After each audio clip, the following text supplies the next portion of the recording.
पूर्णिया प्रक्षेत्र के नए आईजी शिवदीप लांडे ने ग्रहण किया पदभार।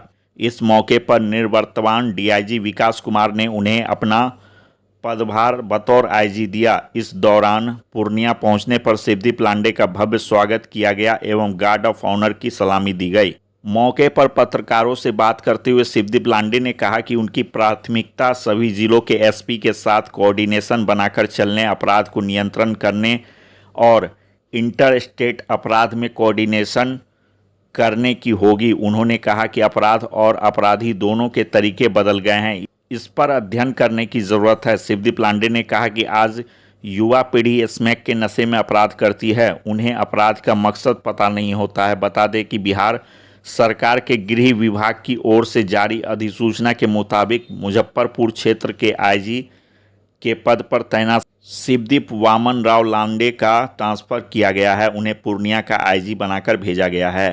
शासन द्वारा जो निर्णय लिया गया है और मुझे यहाँ पे नियुक्ति की गई है पुलिस महानिरीक्षक के तौर पे, तो उसी का चार्ज लेने आया था। और मुझे काफ़ी खुशी इसलिए भी है कि मैं विकास जी से चार्ज ले रहा हूँ।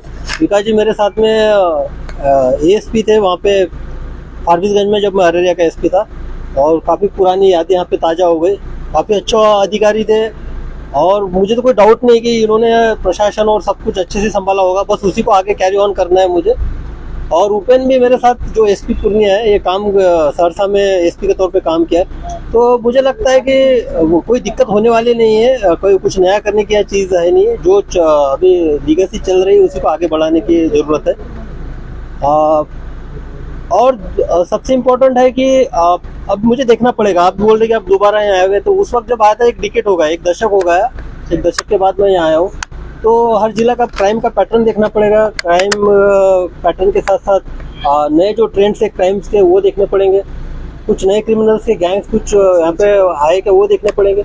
तो अब डिस्ट्रिक्ट वाइज में जाऊँगा और वहाँ पे मीटिंग के बाद सारी चीज़ें क्लियर हो जाएगी। कटिहार के एसपी जितेंद्र भी आया है साथ में, उससे भी डिस्कस हो रहा था स्पेशली दियारा के इशू के बारे में, और जो वहाँ पे लास्ट ईयर कुछ घटनाएं हो गई उस बारे में।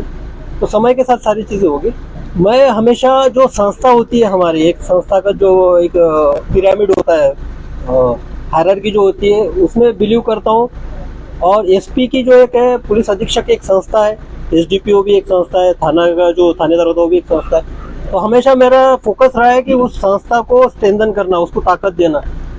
तो जो मेन जिला का काम जो crime control and law and order का है, वो एसपी के जिम्मे रहता है। तो मेरी यहाँ पे यह भूमिका रहेगी कि मैं एसपी के साथ खड़ा दिखूँ, उनको गाइडेंस दूँ, और एक अभिभावक की तरह उसको जो दिशा निर्देश है उसके अकॉर्डिंग उसको समय समय पे अवगत कराऊँ। और कुछ ऐसा इशू होता है कि जो इंटर स्टेट या इंटर डिस्ट्रिक्ट से रिलेटेड है, तो उसमें कोऑर्डिनेशन के तौर पे काम करूँ। नहीं, मैं अररिया में एसपी के तौर पे था, तो मुझे काफ़ी अच्छा एक्सपीरियंस है। और सहरसा में भी मैं डीआईजी के तौर पे काम किया था, तब भी सुपौल बॉर्डर का था। तो मेरे लिए नेपाल, अभी भी मैं जहाँ से आया हूँ मुजफ्फरपुर से, वहाँ पे सीतामढ़ी का बॉर्डर था, 95 किलोमीटर था। तो मेरे लिए नई बात नहीं है, लेकिन अभी देखना पड़ेगा कि बहुत सारे जो टाइम एंड जो समय के साथ बहुत सारे बदलाव हुए हैं, तो उसको भी देखते हैं। आपको नहीं, एक्शन मोड वगैरह नहीं होता है, हर कोई अपना फर्ज निभाता है। फर्ज निभाने का आप लोगों का वो तरीका है कि आप उसको कैसे लेते हैं। तो बस ये आप लोगों की छवि गढ़ने का एक तरीका होता है। बाकी तो हर कोई पुलिस वाला वो अपना ड्यूटी निभाता है, अपना कर्तव्य करता है। हाँ, ये काफ़ी अच्छा सवाल आपने पूछा है। मैं मुंबई में डेपुटेशन पे गया था, तो एंटी नार्कोटिक सेल का इंचार्ज था वहाँ पे। बाद में एटीएस में भी मैंने काम किया वहाँ पे। तो ड्रग का वहाँ पे सीनियरों कुछ डिफरेंट था।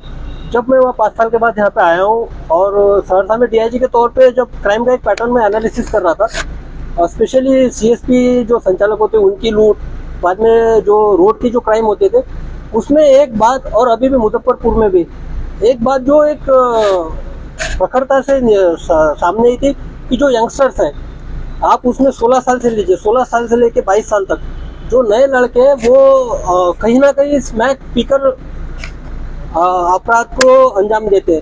तो ये काफ़ी एक सेंसिटिव इशू है। और इसका और एक दूसरा पहलू ये भी है कि जो क्रिमिनल को जिन्होंने क्राइम किया है स्मैक के नशे में, जब उनका हमने इंट्रोगेशन किया, और इंट्रोगेशन के बाद उनसे डिटेल में जब इंट्रोगेशन के बाद बात करने के बाद जब नशा उनका उतरता है तो उनको भी पता नहीं होता कि उन्होंने क्या किया है।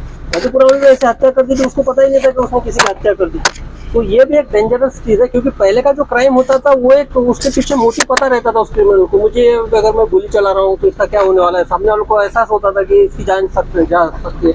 लेकिन स्मैकियर से रिलेटेड जो भी क्रिमिनल्स है, स्मैक लेके जो भी ड्रग्स का आदि का सेवन करके करते हैं, उनको तो सेंस ही नहीं है कि सामने वाले पे करना, वो तो अपना ये कर देता है। इसलिए ये और डेंजरस है हमारे लिए, और हमारे लिए इसके सतर्कता के पूर्वक इसमें काम करना चाहिए।